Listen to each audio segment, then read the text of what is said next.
ini hanya untuk mereka yang punya logika. Bagi yang tidak punya logika, skip aja. Terus terang, saya heran luar biasa dengan orang-orang yang sampai sekarang berusaha membangun keraguan mengenai kejujuran polisi dalam kasus tewasnya 6 anggota Laskar FPI 3 minggu yang lalu. Harus ya bikin narasi bahwa yang terjadi adalah pembunuhan di luar jalur hukum. Kok orang-orang ini, orang-orang pinter loh, jadi malah percaya dengan pernyataan FPI, sebuah organisasi yang jejak penindasan HAM-nya sudah terkenal di dunia internasional. Kenapa sih orang-orang ini kepengen banget rakyat membenci polisi? Serangan terhadap polisi ini terbaca dalam pernyataan organisasi seperti Kontras dan Police Watch atau di program Mata Najwa dan narasinya, serta juga Tempo. Kalau orang seperti Refli Harun, Fadly Zon, Rocky Gerung, atau Teuku Zulkarnain, ya sudahlah. Tapi kalau orang-orang yang kita kira memperjuangkan demokrasi juga mati-matian berusaha menjelekkan polisi, kan aneh. Kita tentu harus kritis pada polisi. Tapi kalau mau kritis, ya pakai akal sehat dong. Jangan seolah-olah pokoknya polisi pasti membunuhi anggota FPI dengan cara biadab. Dan semua fakta harus diarahkan untuk mendukung kesimpulan bahwa polisi biadab. FPI seolah korban, polisi penjahatnya. Buat saya, semua penjelasan polisi sangat masuk akal. Coba kita dengar kronologi peristiwa yang disampaikan pihak kepolisian yang kemudian juga ditampilkan saat rekonstruksi di TKP. Pada Senin 7 Desember, 2 mobil polisi berusaha mengikuti konvoi kendaraan tim Rizik yang meninggalkan Sentul. Hanya 2 mobil polisi ya, dan tugas mereka bukan dalam rangka menanggap Rizik, cuma mengikuti. Kalau kata polisi sih, Rizik diawasi karena adanya informasi potensi keramaian massa yang mungkin sekali akan dimobilisasi FPI menjelang pemeriksaan Rizik. Tapi buat saya, alasan lebih simpel kenapa Rizik harus diawasi ya dia kan memang pengecut, tukang kabur, dan dia kan menyimpan banyak informasi penting tentang kaum radikal anti-Indonesia. Jadi dia nggak boleh lepas. Wajar dong kalau diawasi.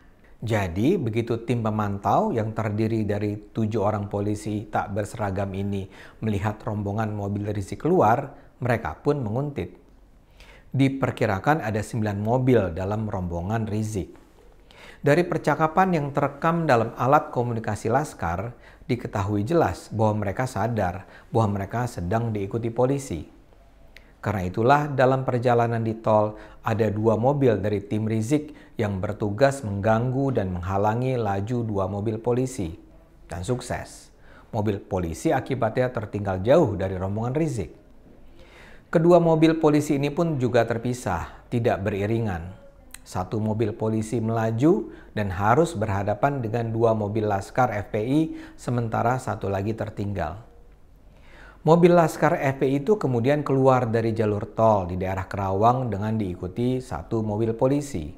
Ini semua berlangsung saat tengah malam, di jalanan sepi dan lampu penerangan pun mati.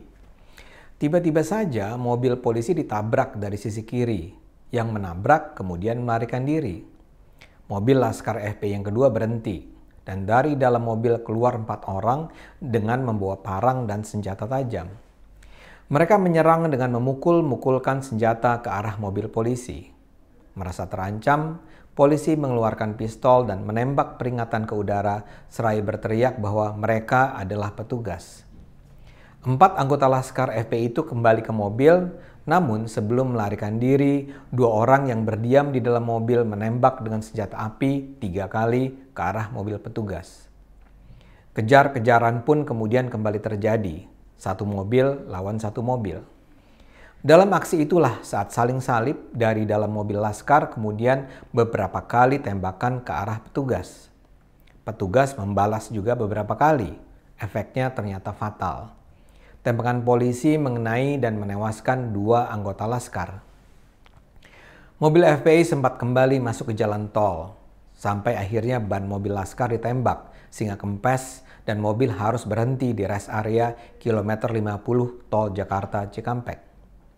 Mobil tersebut terhalang sejumlah kendaraan yang tengah parkir, sehingga mudah bagi mobil polisi menghampirinya.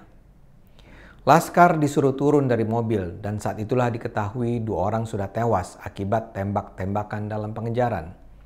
4 lainnya diperiksa dan diperintahkan tengkurap selama beberapa waktu. Sesudah mobil polisi kedua datang, 4 anggota FPI dibawa ke mobil polisi. Nah, dalam kondisi itulah polisi yang cuma 7 orang harus memecah kelompok. 2 orang polisi membawa jenazah, 2 orang mengurus dan membawa mobil laskar yang sudah remuk, sementara 3 orang polisi lainnya membawa 4 tawanan. Mobil yang digunakan untuk membawa 4 anggota FPI adalah Avanza dengan 3 baris tempat duduk. Jadi, 3 anggota FPI duduk di baris terakhir, 1 orang duduk di baris kedua bersama polisi yang memegang pistol. Di depan duduk 2 polisi, termasuk yang mengemudi mobil. Laskar FPI itu tidak diborgol karena memang tidak ada borgol, mengingat tugas semula polisi hanyalah mengintai. Dan siapa pula yang membayangkan setelah apa yang sudah mereka lewati? Bayangkan 2 kawannya mati di depan mereka, mereka sendiri mestinya sudah ketakutan. Bagaimana mungkin mereka akan tetap nekat melawan? Tapi dasar Laskar FPI, ya itulah yang mereka lakukan. Baru sekitar 1,5 kilometer mobil berjalan, mungkin karena melihat si polisi sedang lengah, mereka yang duduk di baris terakhir mencekik 1 polisi dan orang yang di baris kedua berusaha mengambil pistol polisi.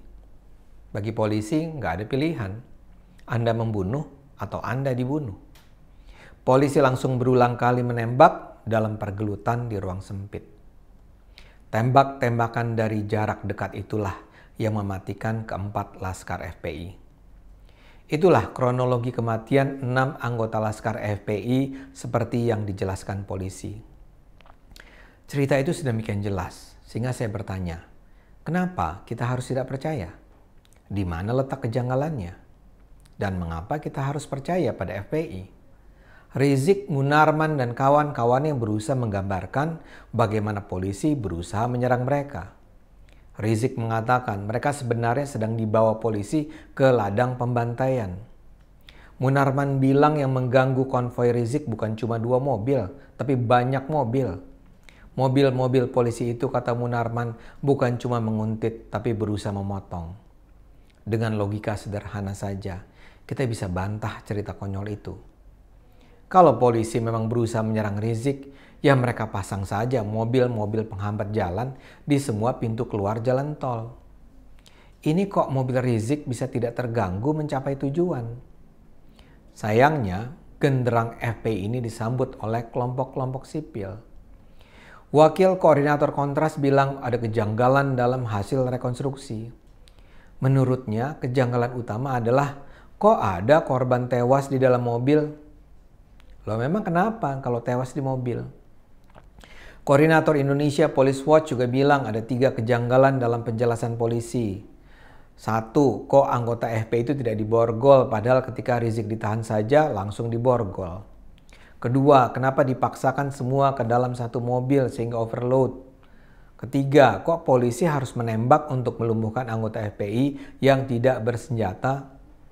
Ini sih namanya belum cari informasi, udah bikin kesimpulan. Kalau mereka dengar penjelasan polisi, mereka bakal tahu kenapa anak-anak FPI itu nggak diborgol. Kenapa umpel-umpelan dalam 1 mobil. Kenapa ditembak. Penjelasan polisi sudah sangat jelas. Kondisinya darurat. Kalau Anda berada di lapangan dan nyawa Anda terancam, saya yakin Anda juga tidak akan sempat berpikir terlalu panjang. Membunuh atau dibunuh. Semua penjelasan polisi masuk di akal dan semua tidak menunjukkan polisi melakukan pembunuhan tidak legal. Tapi begitulah, teman-teman aktivis demokrasi ini mungkin saking traumanya dengan kasus-kasus di masa Orde Baru, merasa pokoknya polisi tidak boleh benar, harus jahat. Begitu juga media yang sudah saya sebut. Mata Najwa misalnya jelas-jelas membangun kesan bahwa para anggota FPI itu disiksa sebelum dibunuh. Najwa bahkan bilang tim Najwa sudah melakukan pemeriksaan tubuh korban. Hasilnya beda dengan hasil pemeriksaan tim forensik Polri yang sudah menyatakan bahwa ke-6 anggota FPI mati dengan 18 luka tembak. Kata Najwa, selain bekas tembakan ada tanda-tanda kekerasan lain. Menurut saya tuduhan serius itu harus bisa dipertanggungjawabkan tim Najwa.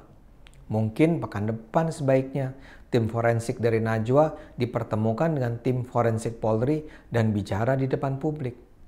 Tempo juga berulang-ulang membangun kesan bahwa sebetulnya pembunuhan itu tidak berdiri sendiri.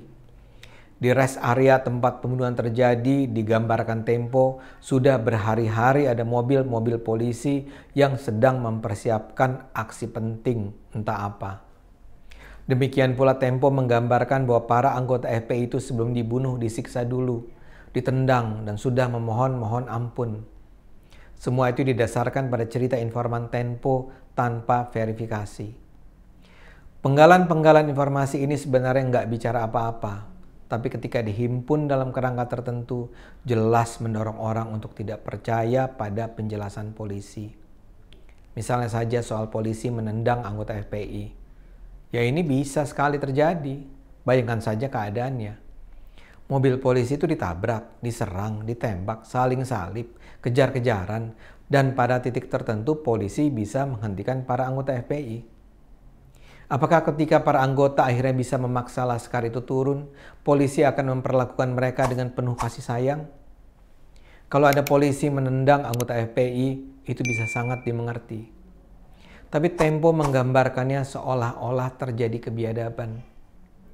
Buat saya, sikap anti polisi ini sama sekali nggak membawa manfaat. Tapi barangkali kita memang tidak bisa lagi terlalu berharap pada mereka. Yang kita bisa lakukan adalah terus membangun akal sehat untuk menghadapinya. Yuk terus gunakan akal sehat. Hanya kalau kita gunakan akal sehat, negara ini akan selamat.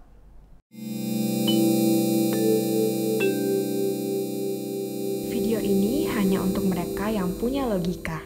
Bagi yang tidak punya logika, skip aja.